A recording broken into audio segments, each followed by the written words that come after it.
Welcome to my channel Aira food and fun. ఈరోజు మనము ఎంతో టేస్టీ అయిన హెల్దీ అయిన రెసిపీ రాగి ఉప్మాని ఎలా ప్రిపేర్ చేసుకోవాలో ఈ వీడియోలో చూద్దాము. ఈ రాగి ఉప్మాని పిల్లలు కూడా ఎంతో ఇష్టంగా తింటారండి. మీరు కూడా ఈ రెసిపీని తప్పక ట్రై చేయండి. రాగి ఉప్మా కోసం ముందుగా స్టవ్ ఆన్ చేసి ప్యాన్ పెట్టుకుందామండి. అందులోకి 1 టేబుల్ స్పూన్ వరకు నెయ్యిని యాడ్ చేసుకుందాము. ఇప్పుడు ఇందులోకి 1 కప్ వరకు బొంబాయి రవ్వని కూడా యాడ్ చేసుకుందామండి, ఉప్మా రవ్వ. ఇప్పుడు ఇందులోకి 1 టేబుల్ స్పూన్ వరకు జీలకర్ర కూడా యాడ్ చేసుకుందాము. మనము ఉప్మాను ఫ్రై చేస్తున్నప్పుడు జీలకర్ర యాడ్ చేసి ఫ్రై చేసుకుంటే జీలకర్ర ఫ్లేవర్ మొత్తం ఈ ఉప్మాలో బాగా వస్తుందండి. ఈ ఉప్మా రవ్వను మంటను మీడియం ఫ్లేమ్లో పెట్టుకొని బాగా ఫ్రై చేసుకుందాము.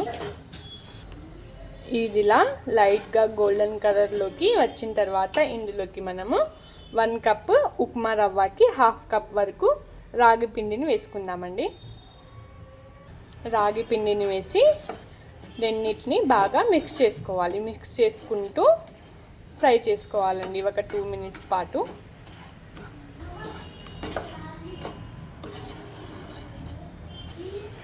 టూ మినిట్స్ అయ్యాక ఇది బాగా ఫ్రై అయిపోయింది. అప్పుడే మనకి స్మెల్ అనేది వచ్చేస్తుందండి. ఇప్పుడు స్టవ్ ఆఫ్ చేసేసి దీన్ని మనం ఒక ప్లేట్లోకి తీసేసుకుందాం.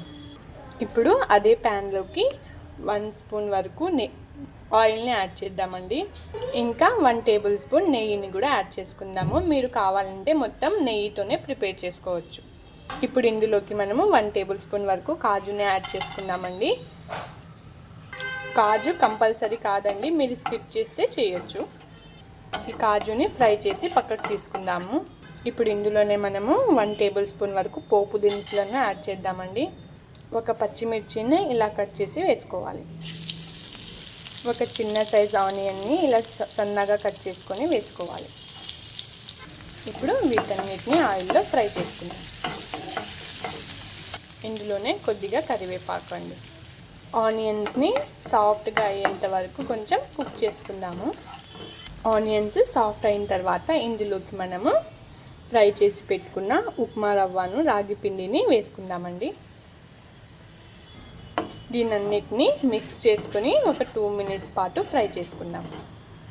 ఇది ఇలా 2 మినిట్స్ ఫ్రై అయ్యాక ఇందులోకి 1 కప్ ఉప్మా రవ్వకి 4 కప్స్ వరకు వాటర్ని వేసుకుందామండి.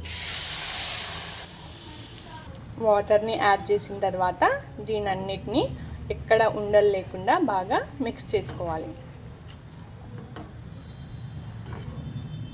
ఇలా మిక్స్ చేసుకున్న తర్వాత ఇందులోకి మనము రుచికి సరిపడా ఉప్పుని కూడా యాడ్ చేసుకుందాము. ఉప్పును యాడ్ చేసి ఒకసారి బాగా కలుపుకుందామండి.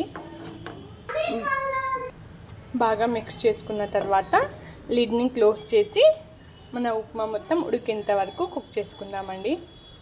ఇప్పుడు ఒకసారి ఓపెన్ చేసి చెక్ చేసుకుందామండి. మన రాగి ఉప్మా బాగా ఉడికిపోయింది.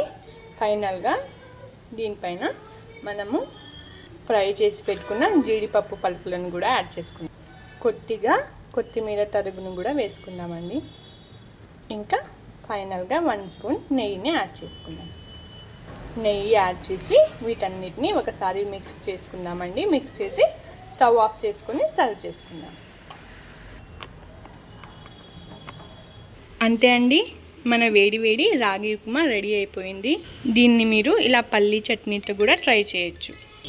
ఎంతో ఈజీగా క్విక్గా అయిపోయే రెసిపీ కదండి. మీరు కూడా ఈ రెసిపీని మీ ఇంట్లో తప్పక ట్రై చేయండి. ఇలాంటి మరెన్నో రెసిపీస్ కోసం మన ఛానల్ని లైక్ అండ్ షేర్, సబ్స్క్రైబ్ చేసుకోండి. Thanks for watching.